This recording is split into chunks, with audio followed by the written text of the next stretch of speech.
So, wouldn't be appropriate Father's Day if I didn't fill in for Richard appropriately and tell a few bad dad jokes. So, what did the daddy spider say to the baby spider?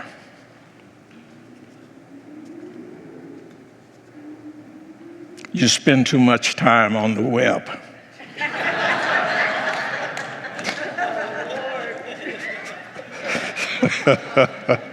Sue's praying already. So what is a guitar player's favorite food? Stromboli.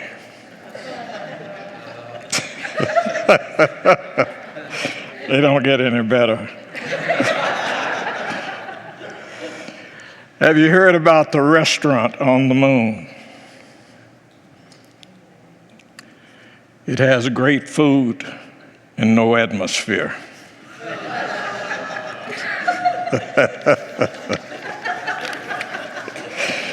Oh, God. Help me. Okay. So take my hand.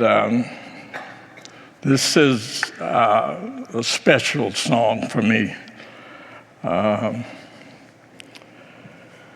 hand in the scripture is the most frequently symbolized part of the human body.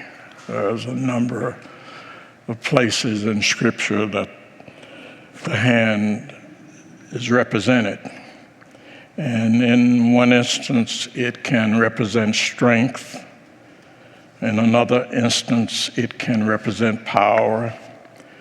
In another instance, it can represent protection, as well as generosity or hospitality. And in another instance, it can represent stability. And just the act of shaking hands symbolizes both greeting and friendship. And in the scripture, the right hand signifies bravery, it signifies power, it signifies virility. The right hand is seen as a place of honor and status. And throughout the biblical texts, you can find instances where different prophets and teachers spoke of the right hand and the place of honor and status that it represents throughout the Bible's journey. One in particular speaks of Jesus sitting at the right hand of the Father, which is an affirmation that he has the same status as God. And so this morning, I want to talk about a piece of scripture that it's meant a lot to me in my journey, and I'll speak some to that a little later. And one of the profoundest, I think, biblical recordings is found in the Gospel of Matthew, where Jesus feeds the multitudes with the 5 loaves and the 2 fishes, and it's located in Matthew 14:21. And it states that there were 5,000 men, plus women and children. An astronomical number when we think about that in those times, 5,000 men, plus women and children. But following that extraordinary event was another event that's equally amazing. He's fed 5,000 men and women and children with 2 loaves, with fishes. And then we move on to Matthew 14:22, where it says, when he had sent the multitudes away, he went up into a mountain. He went up to a higher place in his consciousness. And when evening was done, he was by himself and alone. But by now the disciples were in a boat, and they were in the midst of the sea. And the boat was being tossed by waves, and the wind was contrary.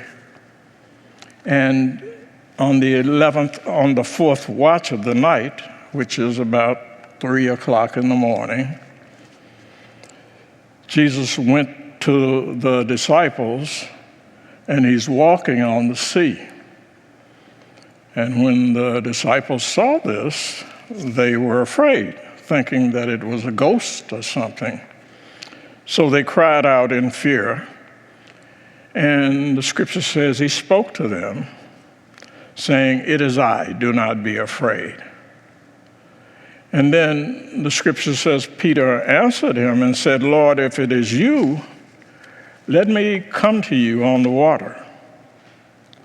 So at this point in the story, we have to imagine that these disciples had had an amazing day. They had witnessed an absolute, incredibly small amount of food feed over 5,000 people. They had seen the impossible become a reality. And they want more miracles. They want more proof, more success, more things to make them believe that God is on their side. And as the story goes, Jesus stretches forth his hand to Peter, simply says, "Take my hand." And Peter stepped out of the boat and onto or into the water. But when he saw the power of the winds and the power of the waves, he began to become afraid, and he sank. And he was crying out, "Lord, save me." And so again, Jesus stretches forth his hand, and he caught him, saying to him, "O ye of little faith, why did you doubt?" So this is a lot of spiritual meat here, just in this beginning. Take my hand. Take my hand. Just 3 little words. So I want to fast forward a few hundred years in the evolution of humanity, where I invite you to think about the power of faith in your life. The evolution of our lives. Think about the power that faith has created in each of our lives, individually and collectively, to bring us to this point where we are in humanity. Think about the obstacles that you've had to overcome in your personal life.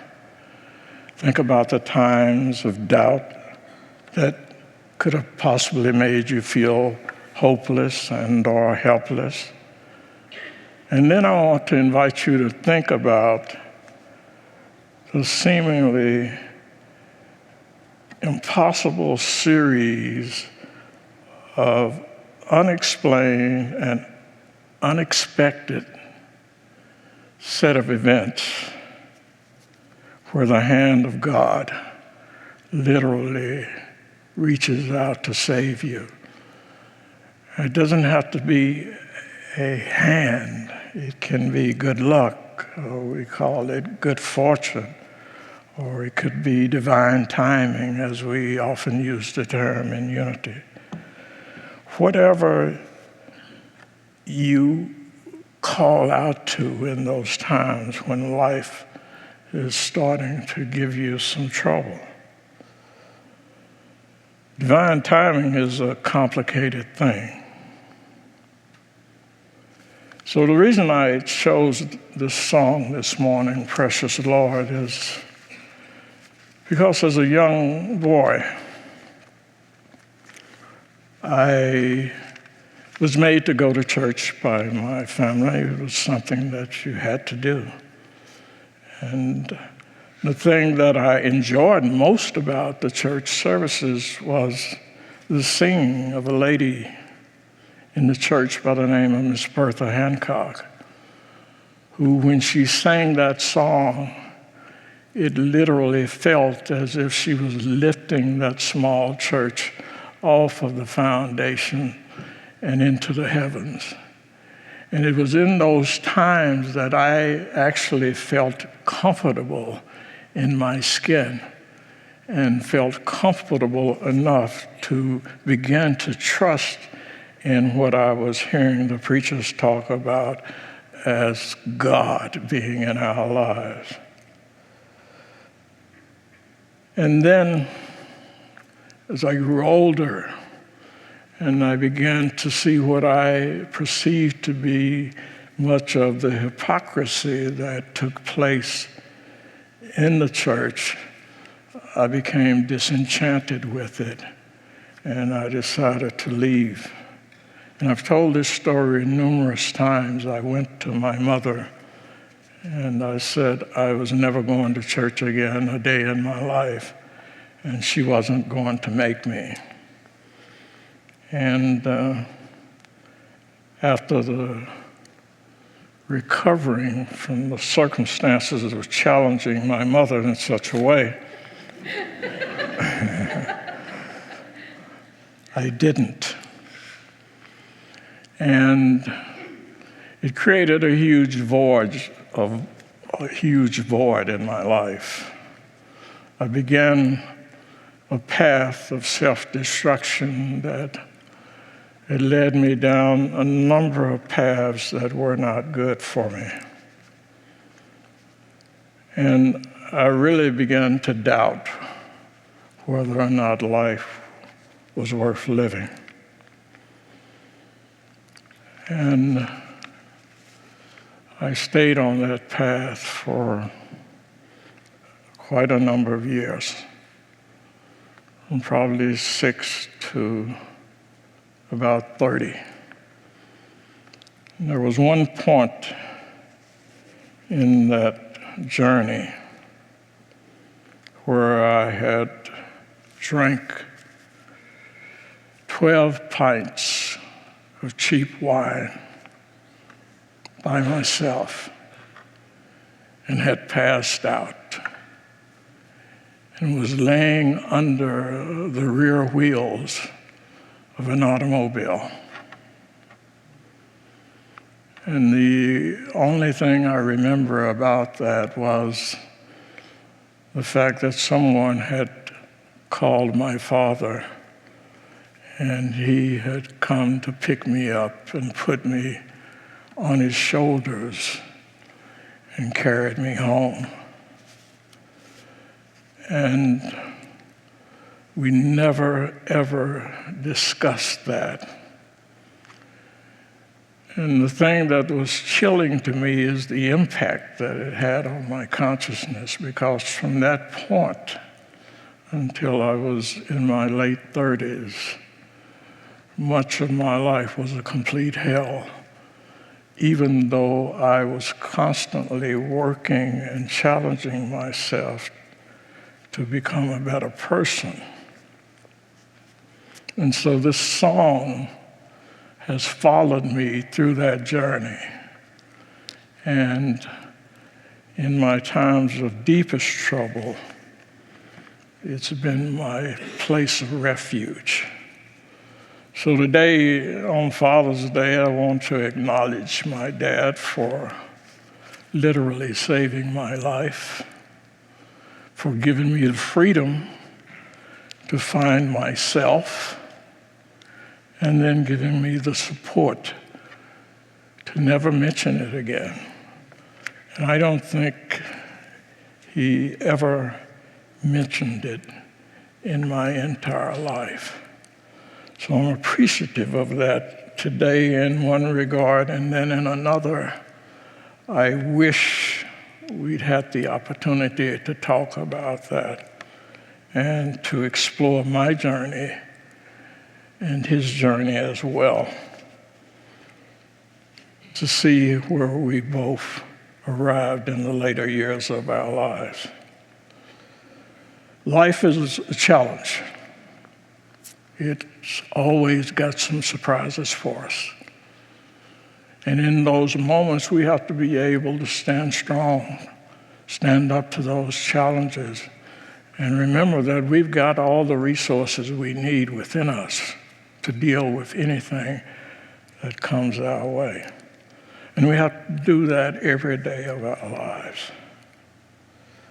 I want to tell you a little story. It's about a young couple who planned to get married, but before they could get married, they were involved in a tragic automobile accident, and it was fatal. So they arrived, and they're standing at the gate to heaven, and they look up and they see St. Peter. And they asked St. Peter if they could just get married in heaven. And so St. Pete says to them, not sure about that. He said, I never had that kind of request before, but let me go into heaven and check it out with God, and then I'll get right back with you. And so the couple sat, and they sat in faith. And for about 2 months, they sat waiting. And then they started to doubt. They began to doubt whether they should even be there at heaven's door. So in their doubt, they got together, they had a discussion. They decided to stick it out a little longer. And another month goes by, and finally St. Peter emerges from heaven, and he's tired and he's bedraggled. And he says to them, yes, you can get married in heaven. And then the couple thinks about it for a few moments, and then they say, well, what if it doesn't work out? Can we then get a divorce? And by this time, St. Peter is red in the face and is completely annoyed, and so he slams his clipboard down and he says, geez. And the couple are shocked and scared, and they say, what's wrong? And St. Peter says, listen, it took me 3 months to find a priest up here.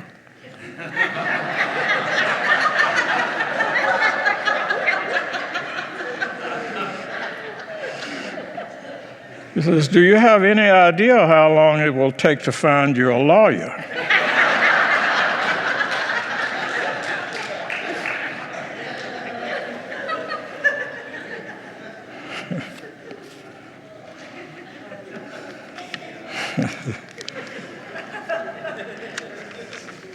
So this is about an act of faith. And act of faith comes to us every day. Sometimes just a very simple act of getting out of the bed in the morning is an act of faith. And I've been doing this so-called spiritual work for a long time in my life. I've seen quite a few tragedies, and I'm sure most of us have, in one way or another, seen a few and possibly had a few in our lives. But one thing that's helped me immensely in my times of distress and struggle has been music. And that's been all kinds of music. It's been jazz music, it's been pop music, it's been blues music, it's been rock music, it's been reggae music, it's been spiritual music, it's been country music. And they all are capable of inspiring me. And the 2 songs that I chose for this morning's message, they kind of speak to the complicated rhythm of my own personal spiritual journey and of my soul's journey. Jesus' message to Peter is a message to you and to me. It's a message for everyone in the world who is willing to receive it. And the message is not about religion or dogma or creeds. It's about trusting, and it's about believing. It's about having faith. It's about taking risk. It's about asking for help. It's about meeting the challenges of life. It's about meeting them halfway, no matter how difficult they may seem or how much they challenge us. And so we all struggle. We struggle sometimes with issues of self-esteem. We struggle with worrying about the future. Sometimes we get angry at the systemic issues that we see in this complicated culture that we live in. We get confused about our personal relationships from time to time. And we get confused about our relationship with God. Sometimes that's difficult for us to be able to sort through all the intricacies of that relationship. I don't, as I said, remember much about that experience when I was 16, other than the fact that it literally shaped the way I lived my life for the next 70-some years. And Miss Bertha Hancock's rendition of Precious Lord is my mantra, if you will. So it's been said that moments come and moments go, but memories last for a lifetime. And there is no healing without understanding that our memories have value. And we all want to be healed in life, because healing is a large part of what makes us whole. Or to use a scriptural term, it's a large part of our holiness. And so this great song, Precious Lord, was written by Tommy Dorsey. He wrote Precious Lord in August 1932, after his life was thrown into a crisis when his wife and his son died during childbirth. And he often said the song, Precious Lord, came directly to him from God. Put another way, he was simply an instrument through which God spoke to the world. Because every great singer that has existed from time immemorial has sang this song. It's a powerful song. They're all instruments. We're all instruments. We're all the hands of God. And the sooner we begin to understand that, the sooner we'll be able to get our world and our planet back on track. Faith is a byproduct of practiced belief.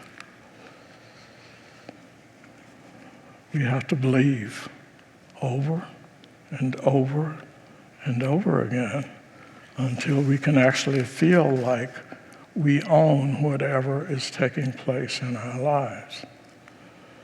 And when Jesus told Peter to take his hand, he was offering a transference of that spiritual power that he possessed. He was, in a sense, reminding Peter to remember his role in shifting and saving the planet. Fed 5,000 people, 2 loaves, fishes. I read an article in the magazine Psychology Today that said every human being should take 5 or 10 minutes a day remembering their successes, remembering everything you felt good about or feel good about doing in your life every day. And then the article goes a step further and says you have to remember the people in your life who have supported you. How frequently do we do that? How frequently do we remember the people who support us? How frequently do we remember the people who believed in us? People who boosted our confidence? People who have had a calming effect on our spirit? How frequently do we remember them? And then they said another thing we could do is to do good things for others. And that it could be something as small as holding the door for a stranger, or simply expressing gratitude to a coworker or a friend, or doing a favor for an acquaintance, or thanking your barista, something I did this morning. Do some volunteering in your community. And this is a biggie. It says every human being should take some time to forgive themselves. Let me repeat that. Forgive yourself. Because it's impossible for us to meet every demand in our lives. It's impossible for us to do every task that is in front of us. It's impossible for us to be perfect. It's impossible for us to never make a mistake. So it's important for us to learn how to forgive ourselves. And Jesus' journey was about that. Another thing it said is don't shy away from a challenge. It says at least once a week or once every other week, do something that takes you out of your comfort zone. And another thing it says is find behavior patterns that you need to change, and then understand that you can't change them overnight, that you have to continually act in ways that will make you understand how you can do better and be better and feel better about yourself and your life and your goals. Carl Jung said, our goals are only important as ideas. The essential thing is the opus. In other words, the essential thing is the work that leads to the goals. And that is the one goal that we have to be cognizant of every day in our lives. The work. That's what we're here to do. And it's sometimes challenging because stuff happens. We have failures. We make mistakes. We have unexpected events. But still, we have to do the work. Tommy Doss's life. He wrote 3,000 songs, and a third of them were gospel. He died November the 26th, 1956, at his home in Connecticut. It was 1 week after his 51st birthday. He had choked to death in his sleep after a large meal. But in reality, he lives on through his music, through his work. Our work in life is to displace the obstacles to success, however we define success. Take my hand. It's good work if you're willing to commit to doing it.